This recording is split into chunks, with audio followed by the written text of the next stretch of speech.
वर्तमान के हालातों को देखकर वोट रक्षक बनाने, वोट वॉरियर बनाने एक वार्ड में, चाहे वो शहर का हो या गांव का हो, हमें 4 पढ़े लिखे वोट वॉरियर, वोट रक्षक की जरूरत है। और ये अपील मैं आपसे करता हूं, जो नौजवान मेरी एक आवाज पे झंडा उठाते हैं, मोटरसाइकिल पे जाते हैं, नारा लगाते हैं, रैली करते हैं, आंदोलन करते हैं, तमाम अन्याय होने पर लड़ते हैं, जिनको लाठियां भी खानी पड़ती, जेल में जाना पड़ता है, मुसीबतें भी काटनी पड़ती। उत्तर प्रदेश के भाइयों से मैं मांग कर रहा हूं कि जो 10th प्लस हमारे भाई हैं, 12th प्लस भाई हैं, तैयारी कर रहे हैं, कंपटीशन की कर रहे हैं, पढ़ रहे हैं, उनसे भी कह रहा हूं, बाबा साहब अम्बेडकर के लोकतंत्र के द्वारा दिए गए लोकतंत्र को और भारतीय संविधान को पूर्ण रूप से लागू कराने के लिए, रक्षा के लिए,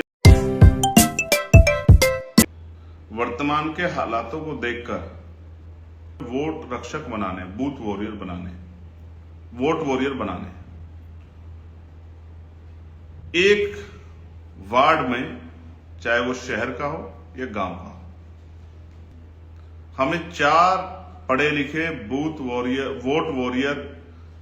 वोट रक्षक की जरूरत है। और ये अपील मैं आपसे करता हूं, जो नौजवान मेरी एक आवाज पे झंडा उठाते हैं, मोटरसाइकिल पे जाते हैं,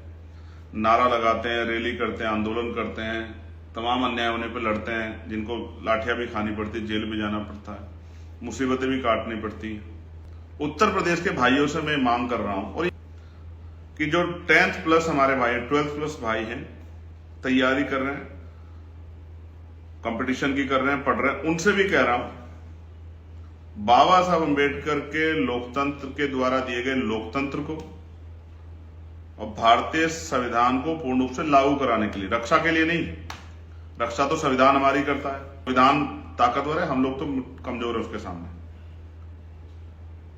वो संविधान जो देश की भी रक्षा करता है, उस संविधान को पूर्ण रूप से लागू कराने के लिए, क्योंकि जब वो संविधान पूर्ण रूप से लागू होगा, कोई अम्बेडकरवादी कुर्सी पे होगा, तभी बदलाव होंगे, वरना कुर्सी पे तो बहुत लोग आते जाते रहे कि भाई रजिस्टर उठाओ और जिम्मेदारी लो और कहो, लिखो कि मैं वोट वॉरियर हूं, मैं वोट रक्षक हूं अपने वार्ड में मैक्सिमम वोटों को तैयार करना, गलत वोटों को हटाना, जो बालिग हो गए हैं, 18 साल पार कर रहे हैं, लोकतंत्र की रक्षा के लिए उनको उनके वोट बनाना और वोट को आजाद समाज पार्टी के लिए तैयार करने का काम मैं करूंगा। बाकी काम बूथ कमेटी कर लेगी, इलेक्शन के समय उसको लेके जाना, वोट डलवाना, काउंटिंग कराना, वोट पोलिंग एजेंट बनना, वो कर लेगी वो बूथ की टीम। लेकिन आपका काम ये है कि भाई आप उठो, डायरी बनाओ, अपने जिले के विधान, जिसका भी नंबर आपके पास, उसको बोलो कि भाई मैं यहां इस वार्ड में वोट वॉरियर हूं, मैं यहां काम करूंगा और अपने वोट को जिताकर तैयार करके इसकी सारी एक एक वोट की रखवाली करके मैं आपको दूंगा।